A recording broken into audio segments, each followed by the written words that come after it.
सोच और समझ में अंतर।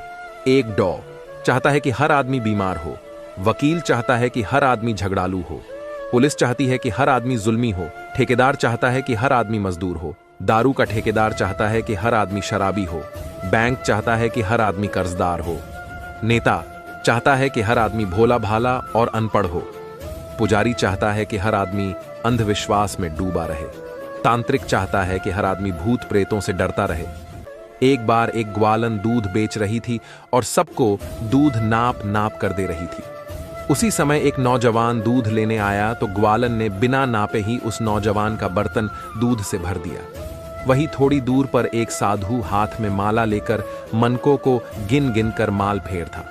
तभी उसकी नजर ग्वालन पर पड़ी और उसने ये सब देखा और पास ही बैठे व्यक्ति से सारी बात बताकर इसका कारण पूछा। उस व्यक्ति ने बताया कि जिस नौजवान को उस ग्वालन ने बिना नाप के दूध दिया है वह उस नौजवान से प्रेम करती है, इसलिए उसने उसे बिना नाप के दूध दे दिया। यह बात साधु के दिल को छू गई और उसने सोचा कि एक दूध बेचने वाली ग्वालन जिससे प्रेम करती है तो उसका हिसाब नहीं रखती, और मैं अपने जिस ईश्वर से प्रेम करता हूं उसके लिए सुबह से शाम तक मन के गिन गिन कर माला फेरता हूं। मुझसे तो अच्छी यह ग्वालन ही है। और उसने माला तोड़कर फेंक दी। आइए पक्षियों से कुछ सीखें। रात को कुछ नहीं खाते, रात को घूमते नहीं, अपने बच्चे को सही समय पर सिखाते हैं, ठूंस ठूंस के कभी नहीं खाते। आपने कितने भी दाने, लेकिन एक शिक्षक ही है जो हमेशा चाहता है कि हर स्त्री पुरुष पढ़ा लिखा हो और जीवन में सफलता प्राप्त करके आगे बढ़े, जिससे वह स्वयं का, अपने परिवार का, मानव समाज का और देश का विकास करे। डाले हों, थोड़ा खा के उड़ जाएंगे, साथ कुछ नहीं ले जाते। रात होते ही सो जाएंगे, सुबह जल्दी जाग जाएंगे, गाते चहकते उठेंगे। अपने शरीर से खूब काम लेते हैं, रात के सिवा आराम नहीं करते। उनकी तरह परिश्रम करने से हृदय, किडनी, लिवर के रोग नहीं होते। अपना आहार कभी नहीं बदलते। बीमारी आई तो खाना छोड़ देंगे, तभी खाएंगे जब वे ठीक हो जाएंगे। अपने बच्चे को भरपूर प्यार देंगे। प्रकृति से उतना ही लेते हैं जितनी जरूरत है। जीवन भी ऐसा ही है, जहां प्रेम होता है वहां हिसाब किताब नहीं होता है, और जहां हिसाब किताब होता है वहां प्रेम नहीं होता है, सिर्फ व्यापार होता।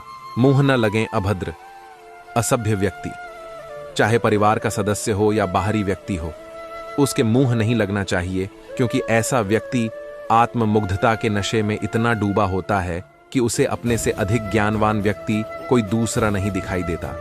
इसलिए वह आपसे अभद्रता कर कभी भी, कहीं भी, किसी के भी सामने आपकी इज्जत उतार सकता है। अपनी प्रतिष्ठा की रक्षा के लिए ऐसे व्यक्ति से बचने की कोशिश करनी चाहिए। जब कोई इंसान दुनिया से विदा होने लगता है तो तुरंत उसके कपड़े, उसका बिस्तर, उसके द्वारा इस्तेमाल किया हुआ सभी सामान उसी के साथ घर से निकाल दिए जाते हैं। पर कभी कोई उसके द्वारा कमाया गया धन दौलत, प्रॉपर्टी, उसका घर, उसका पैसा, उसके जेवरात आदि, इन सबको क्यों नहीं छोड़ते, बल्कि गले का हार, सोने के अंगूठी भी खींच कर निकाल लिया जाता है। इससे पता चलता है कि रिश्ता किन चीजों से था। लेकिन आपके द्वारा कमाया हुआ पुण्य, परोपकार, आपका नाम, इसे कोई नहीं छीन सकता। इसलिए दोस्तों, हाड जले ज्यों लकड़ी, केस जले ज्यों घास, कंचन जैसी काया जल गई, कोई ना आया पास। इसीलिए मित्रों, ऐसा काम करो कि मरने के बाद लोग तुम्हारे धन के कारण नहीं, मन के कारण नाम ले। जो खुद को बदलता नहीं वह आगे बढ़ता नहीं। रिवर्तन, बदलाव पर हम कई कहावतें और बातें सुन चुके हैं, जैसे परिवर्तन ही संसार का नियम है। हर इंसान को बदलाव के दौर से गुजरना पड़ता है। ऐसे में कुछ लोग बदलाव को सकारात्मक रूप से लेते हैं तो कुछ नकारात्मक। कुछ सालों के अंतराल में जो लोग मुझे देखते हैं वे कहते हैं कि तुम बहुत बदल गई हो, तुम्हारी शरारतें कम हो गई हैं, थोड़ी गंभीर हो गई हो।